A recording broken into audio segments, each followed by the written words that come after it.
Yo, yo, yo, what's going on, Ladies my and man? gentlemen. Fuck. And From the start. Well, that's all right. We should give people context. I'm Brendo, I'm Ken. What's going on? and we often do video calls together. So Ken usually leads them though. So let's test this one out though. But guys, welcome to the first episode of DadBUB. So we're a couple of new dads who are going along this journey of fatherhood, and we wanted to find out from experienced dads or successful dads in the business space how they juggle the both of them, being a dad and running a business and the complexities involved, and we want to become better ourselves. So, Ken, I'm going to do a bit of an intro for you first, if that's cool, man. Cool, man. So Do it. we've so just so people who know who we are and who who they're speaking to. So we've known each other for a bunch of years from the fitness industry. Many different avenues, and we both come dads at a similar time. So give us a bit of a background about yourself and before your journey in business, before becoming a dad. Yeah, man. Look, I love that. I'll give my 2 cents in terms of who I am, what I've done over the last few years, just by myself, and then obviously with other individuals too. But what I want to obviously touch on first is, look, I'm really excited about this journey with you, Brendo. Learning more about high performing individuals, and that's really what I kind of want to touch on quite a little bit in our journey. Is yes, business is a massive component, obviously, of my interest, and I know your interest too. But something that I also want to look at is just like how high performing men who have been high performers their whole life, and then when they have a baby or they have a family, how they continue to be high performers throughout that too. So that's really Mm. interesting to me, and I think it's really important to specify that because business is just one area or one avenue people can perform in, right? They're also Yeah. athletes, they're also actors and things like that. So I'm really interested to kind of go on this journey with you and learn about all of these amazing things that men have been able to do on this journey. But to answer your question, what do I do? What have I how have like I come to this point in my life? Well, um, as you know, like as Brendo said, right? So Brendo and I have known each other for a bunch of years. We've been involved in the fitness industry. You know, not really doing things together, not really, right? Not really doing things together, but No. always alongside kind of in similar spaces.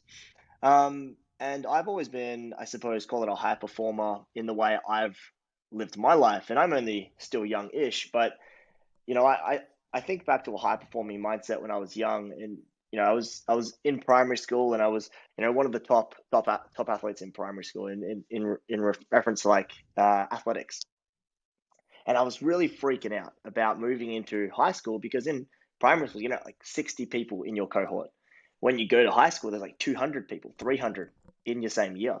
I was like, man, if I'm going to be a top athlete in high school, I've got to start practicing and training in year seven, the summer school holidays. I was just there gun ho, training and going down to the park, doing sprint training, doing hurdle training, doing plyometric based training, all the stuff that I read in books.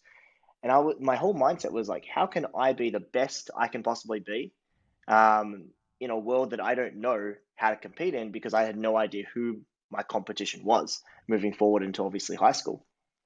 So that's really, I think, where my high performance habits and my interest in high performance really started. How can I be the best version of me? Um, Doing the things that I can control, and that is training. Yeah. Yeah. It's very very true. With that one, what's the biggest changes, I guess, being a dad and living that high performance lifestyle? Then what's some of the struggles that you had initially? Like, what's some of the stuff that you're trying to overcome? Yeah, cool. Well, that's super interesting. I think for me, the biggest the biggest struggle for me was getting everybody on board with my mindset of being a parent, which was allow me to do the research, allow me to get educated from other resources than just how most people do it, which is just listen to how they were raised. Right? I like Yeah. to again be a high performer, and I do that by reading books, getting educated, speaking to people, doing things like this. But I suppose to kind of like come back to that question, what did I struggle with most? Well, how to be the best dad I could possibly be. That's what I struggle with most, and I suppose that's why we're on this journey, right? But tell me a little bit about you, man. Like, give us a little bit of a rundown. How have you become a high performer? Yeah, for sure. So I've always been entrepreneurial growing up in the industry, primarily the fitness industry, which is where we met. And have done so many things, but obviously that journey can be an up and down road. It's not something which is linear, and found out that we were having a baby, which is awesome. Going on that journey, started a business, and then sold it just before we had our baby, our little girl. And I remember selling the business, and I had about 3 months where I didn't need to work. I didn't want to work. I just wanted time to be able to help and support my wife before having the business. And there was something which was really profound to me, and it was literally the night that she was born. And we'll talk about our birth journeys because you always hear so much about the mum's birth story, but not so much about the dad's birth story. And if I don't know if you can fully understand it until you actually go through it, but once people saw how our journey had happened through social media, I just got bombarded with dads who went through a similar experience. And I know that you went through a similar experience, which we'll chat about later. But yeah, I came home that night and this provider instinct kicked in. And it was one of the first profound things of being a dad. So for me, so I sold the business. I'm now the general manager of a group with multiple business arms, and obviously, I want to do the best to be able to support my family, and there are definitely goals and things around that. So the things that I'm interested in because one of my decisions to sell the business was.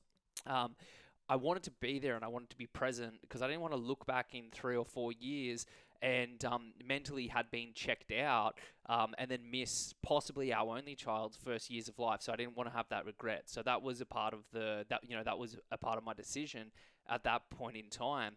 But yeah, once that provider instinct kicks in and it's so super real, and I think that when any dad has a baby, it's just something that they'll experience as well. You just want to kind of take care of your family that way. So the things that I guess now having such a high performance job, overlooking so many businesses and being so involved, is I'm like, okay, well then how do I balance being a dad? How do I balance providing? But then, how am I able to, be the best that I can at home as well? Time mentally being there. And so for me, what I'm going to find interesting is guys that are well ahead of us along their journey is how they've managed to succeed on both sides. Or even if they haven't succeeded in certain areas, what's their advice and what did they learn through different stages? Because I'm 3.5 months in, you're 6 months in now? 6 months, yeah, yeah. Yeah, and already there's just already so many different stages for sure. Yeah, oh, bro, it's just unreal, and something that you kind of touched on there, just in terms of like that instinctive um, mindset of providing, right? I don't think anyone really understands that until you actually have your first child, right? It's like we feel, when you find the love of your life and you're with your partner, you feel that you have that instinctive drive to provide, but you're still like it's just for me or it's just for us, and they come on your journey, you go on theirs, or you kind of try to create a journey together. But then when you have a child, it's like, oh my god, the whole world changes. It's like the penny drops in your head. I'm now Yeah. no longer it's no longer I'm not no longer working for me, I'm no longer driving this life for me. It's how can I provide the best life for you? And it's pretty surreal.